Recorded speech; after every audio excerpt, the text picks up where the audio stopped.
welcome back to a special feature of the Jackrabbit Illustrated podcast. We're excited to have you join us here today. Before we dive in, we'd like to thank our sponsors who help make this possible. First off, a big thank you to our title sponsor again for 2024, the Kubota dealers of South Dakota. Whether it's tractors, mowers, utility vehicles, construction, or farm equipment, Kubota's got you covered. With 9 convenient locations across the state of South Dakota and 1 in northwest Iowa, there's always a Kubota dealer nearby. Stop by your local Kubota dealer and see all they have to offer. All Jackrabbit Illustrated special features are sponsored this year by Northwestern Mutual. Northwestern Mutual, the one stop for all your financial planning and life insurance needs. Next, we'd like to appreciate the support of our other special feature sponsors, Cubby Sports Bar and Grill, the best sports bar and grill in South Dakota and the best place to watch the Jacks for away games. Culver's of Brookings and Watertown. Culver's, welcome to Delicious. Jackrabbit Central, the single best place to get all the best Jackrabbit gear. And now, your special feature. Hey everybody, welcome to a special edition podcast. Oh my goodness, it is game week, finally. I don't know if it took a long time or no time at all, but it's here. We couldn't be more excited. Going to jump right in here real quick. Again, thank you to our title sponsor for 2024, Kubota Dealers of South Dakota. Also, our show sponsor here, Northwestern Mutual. Make sure you support those two sponsors. And with that, I've got producer Chad here, and this is going to be a really short episode. For those of you watching live, wow, it just ticked over 100 already. Awesome. So for those of you watching live, we're going to do our normal 18 pod at 8 o'clock. But before that, since we've got a new team that we're facing, everybody gets up and gets excited for these FBS games. We've got Mr. Justin Southwell of the Bleav in OK State podcast. He's a former player down there. Excited to get his take on this game and their season coming up and kind of get to know all things Oklahoma State. Justin, what's going on, man? I already see the Ted Lasso comments coming, so bring them on. We love it. Love it. Man, appreciate you having me on. You said it. I'm an Oklahoma State former player, but before then I was a huge fan, and I just live and breathe Oklahoma State, and I appreciate you having me on. Excited to talk about the season. And you played wide receiver, if I'm correct, right? That is correct. So when I grew up, Oklahoma State wasn't anything special, and then all of a sudden we started getting guys like Adarius Bowman, Des Bryant, Justin Blackman, Josh Cooper. And it's right around the time that I went. So of course, I'm just like, that's my luck, I guess. I could have been the guy, but no, I had to be behind all these all-American receivers. No, I'm just kidding. I wasn't that good, but it was good for me to be able to kind of piggyback off of some of the best teams in school history where we were able to win a lot of games. No, there has been a ton of success down there, and obviously, a lot of positivity here coming off of last season. So kind of the intent here today is to talk through, I don't know, maybe we can start. Do you want to just recap the 23 season? And obviously there's some, I've listened to a ton of content and read way more Oklahoma State material than I ever thought I would in my life. I've actually really enjoyed this the last couple of weeks here, just being so excited for the season. So, there was a lot of duality last year. And if you look at the struggles early on, excuse me, by the way, I'm extra nasally today because I'm getting over a nasty cold. So sorry, everybody. But early in the season, there were some struggles, and then that got corrected, and then you guys steamrolled some teams back half of the year. You want to kind of take us through the season? Sure. And you really have to go back to the second half of 2022 to get the full picture. Our offensive line was decimated with injuries, as well as some other players in key positions. But we lost several games at the end of that year, and it caused a lot of guys to get upset. We're not playing to the standard, and a lot of people decided to jump in the transfer portal because of that. And we really pride ourselves on culture. It really appeared like that was falling apart at the seams. And, we had to essentially lean on the transfer portal. And Coach Gundy promised a lot of those players coming in that they were going to have the opportunity to play and have the opportunity to, make first team. So at the start of that 2023 season, we were in 3 quarterback rotation. I think a lot of people know that, but it really was several key positions, and it became very difficult for anyone to be able to get into any kind of rhythm or establish any kind of identity. And it's really incongruent to anything Coach Gundy has ever done before. But the way that the new era of college football is with the transfer portal, I feel like that was his edition of, hey, this is a time to adapt or die. And that was his way of adapting, letting guys come in and play. And it just didn't work out. We kind of treated the we treated the non-conference like an off season or an NFL preseason. And because of that, we weren't prepared for games like South Alabama, where they knocked us off. And, it led into the next week at Iowa State. It was too late by the time we got all that rolling. But that's really what the full picture, the story of that season. Once we finally found that identity and recognized that Ollie Gordon was the running back, that he's the beast, to give him 25 to 30 carries a game, it's going to be a lot easier to win those games. And we saw that switch essentially flip, where we started winning all these games at the end of the year. That's definitely what I wanted to hear you touch on, because it is obvious once you go back and pay any attention at all, those first few games had nothing to do with what the team ended up being at the end of the year. But I am really curious though. I want to get into the second half a little bit more, because one, we'll get into individuals in a minute here, but you got a ton of returning starters and talent.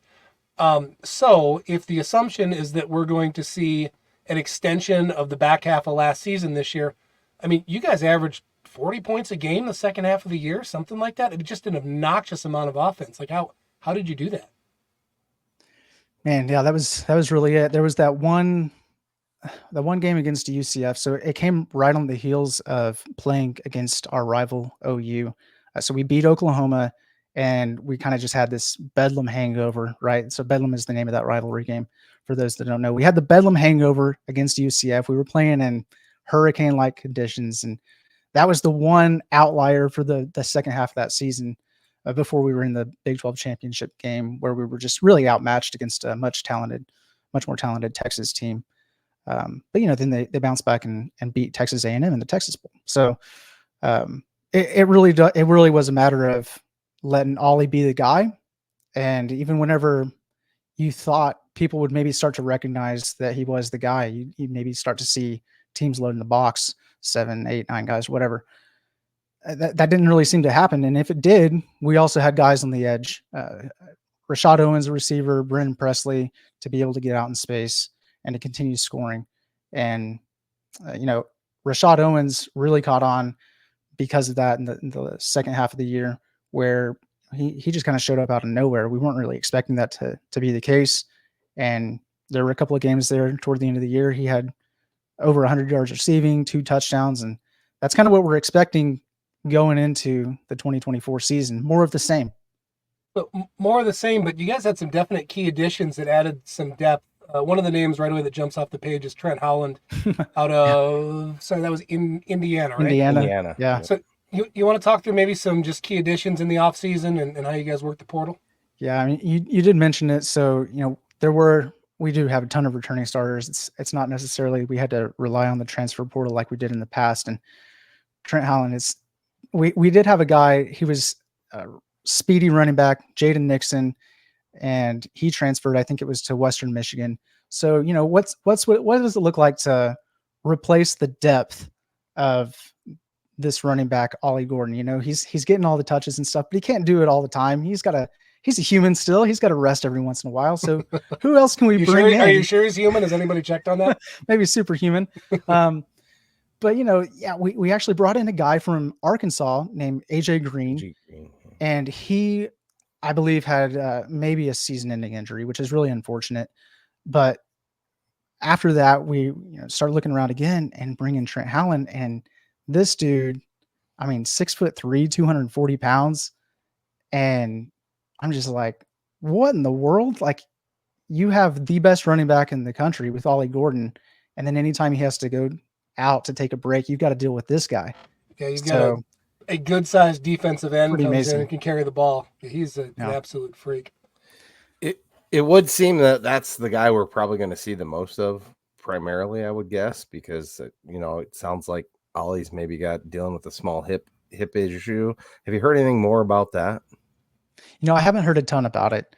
And before the rumors came out that his leg fell off or whatever for about 3 hours there, right. it was critical, and then he was fine. Right. So, you do have it right. From what I've heard, it was kind of hip extension type of injury. But he's been in practice. He hasn't been limited by that at all. I don't necessarily think we're going to see him get the 50 carries that you may have heard Coach Gundy joke about with her for his punishment. Oh, we heard. But yeah, It's with just 2 that, beers. I don't foresee him being out of the game. And, you know, as far as seeing a lot more of Trent Howland, it could be the case. You almost have to just feed the hot hand at that point. You know, if Trent Howland comes in and he's tearing it up, you know, why not just rest Ollie and let him have his fun out there, you know? So we'll just see how that plays out. I don't really have too much more insight into that. I just know that the injury to Ollie Gordon isn't anything significant. Was not significant. Okay. Well, thank you for clearing that up. So a lot of known quantities coming back. It's actually pretty similar to last year's South Dakota State team, where it was just last year we call it a victory lap, more or less from the previous national championship year. But what do you have any question marks coming into this year? Like, do you have any unknowns that you're concerned about? With the familiarity of the team, there's not necessarily unknowns. It's more of an aspect of, you know, can our secondary maybe not give up so many explosive plays? It was really frustrating to watch last year. I think the defense is actually a lot better than the stat line would show. I think we were somewhere around 119th to 122nd in total defense because of those explosive plays. If you cut those in half, you're looking at least, you know, top 40, top 50 defense. And I think that's what, you know, the expectation should be for our second year for Coach Nardo. He's our defensive coordinator. I think there was just a lot of missed assignments last year trying to figure out, you know, where the best fit is for some of these players. And given another full offseason, all these returning starters, I think they're starting to figure that out a little bit. And that's really my question mark, though. It's like, can we actually eliminate those explosive plays on defense? Do you think that's more of a scheme thing than a personnel thing? Because I was going to ask the exact same thing. To beat the 3-3-5 is with, you know, 4-go routes, so to speak.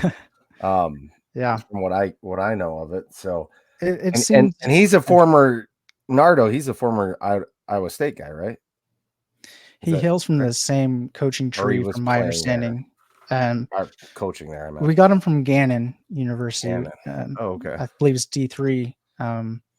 But he has a lot of the same philosophies as what you would see from Iowa State in that 3-3-5 scheme. And you're right. You know, it seemed like whenever we were to have an explosive play, it seemed like it was just right up the middle. You know, what happened to our deep coverage back there? And, you know, I think that it could be partially the scheme of that, but some of it may just be, you know, the players that were in those positions. Kendall Daniels, for example, played safety, and he gave up some of those plays. This year, I mean, he's gained so much weight and so much mass, he's going to be playing more of a linebacker role. It's like, well, no wonder he was getting burned deep. You can't expect him to be the guy to, you know, chase down these speedy receivers whenever he should be closer to the line, stopping the running back and things like that. So I think that if you make those adjustments, maybe we won't see so much of that. So that's a name I wanted to touch on a little bit, because that's probably the name I've heard the most. It must be just a lot of buzz about kind of the changes he underwent and changing position and everything. So flipping it now and just talking the defense in general, what I've heard you have a fantastic linebacking core, correct? That's right. That would absolutely be the strength of the defense, led by Nick Martin, who had, I think, 140 tackles last year. He just plays with reckless abandon out there. We also have Colin Oliver, who is more on the edge of the line. He's still in the linebacker type of position. He's stuck it out. I mean, that's a guy that he's so talented, and he really could have hopped in the portal and gone wherever, but he's been through three defensive coordinators in his time at Oklahoma State. This is the first year where he gets to have the same coordinator from one season to the next. I guess that could be the same for a lot of those guys, but the fact that he has actually bounced around to different positions, he kind of started in that on the D line, on the edge, bounced back to linebacker, got a lot of tackles. Now we're going to shift him a little bit back to getting after the quarterback. That was one of the biggest things for our defense last year. Quarterback pressures, sacks, is way down. And, when defense, they're just letting the quarterback stand back there, pick them apart. Of course, we're going to be giving up explosive plays. So I think when you can play to the strengths of guys like Colin Oliver to come down and play on that edge, Kendall Daniels to come down in that linebacker position. I mean, those three guys right there, they're the big three. And if they're all playing linebacker, of course, that's the strength by far on the defense. And talking about the defensive line, so there was a noted lack of pressure last year, but it sounds like there's a lot of depth and they're feeling optimistic there and they can rotate 2 to even 3 deep across the defensive line here this season. Right. Yeah, I think one of the biggest guys up front, I mean, literally, Justin Kirkland, dude is a freak. He's got, I think somebody said he had like 51 reps at 225 on bench. 51? 51. And he's in college football 25 with strength at 97. I think they need to crank that up a little bit more because that's absurd. But he anchors the defense. He's the nose tackle there. And when he's not in, he's got another capable backup in Colin Clay. We've got guys that have even transferred. I think more on maybe the defensive line linebacker type of hybrid role. Actually, for somebody from Gannon who knows Coach Nardo and Obi Exigbo. I'm going to have to get his name right because I can't remember. Ezigbo. There you go. Ezigbo. So, yeah, all the new players, got to learn all the new names, all the new numbers, all that good stuff, and name pronunciations. Well, but you don't have to do that with at least one position, right? Because if I'm not correct, wasn't Alan Bowman your quarterback? Because he's been there forever. Well, it's just his second year. He's been in college forever. That is true. He started off as an opponent at Texas Tech back in 2018. And got a lot of time. Yeah, unreal. But I think more on the defensive line, like Xavier Ross is a name to watch out for. Cody Waltersheed is a guy that's been in the program for a long time. We expect those guys to really be able to hold it down. We got some of this next year, and we'll talk about this next week when I can come on your show, is we got a lot of guys that have sat and waited for their turn, and we got a bunch of those. So it's always really rewarding to see some of those guys get their chance and get their chance to shine. Definitely. I know I'm a little bit worried on that front with your running back, with Amar Johnson, because it sounds like he might be better. I don't want to say it, but he might be better. He's sat and we can talk about this more later, but there's a guy that he sat behind 2 dudes that have been drafted, and he's just taking a few reps and a few reps and a few reps, and now having his time to shine is pretty cool. All right, so we're running super short on time here. We'll go for those of you watching. Geez, we're up to over 400 people now watching live. Cool, welcome. And if you are watching live, this will end a little bit before 8 o'clock. We're going to jump over and do our normal pod then. 8 o'clock Sunday nights. Here with Justin Southwell, Bleav in OK State. Want to flip and talk offense now a little bit. Talk the running backs a ton. They're obviously the stars of the show, getting all the attention this year, but it really sounds like that's driven by the O-line you guys have. We have 7, 8 guys that are just, all the experience in the world, more than 200 starts between them all. 7 out of the 8 are redshirt seniors.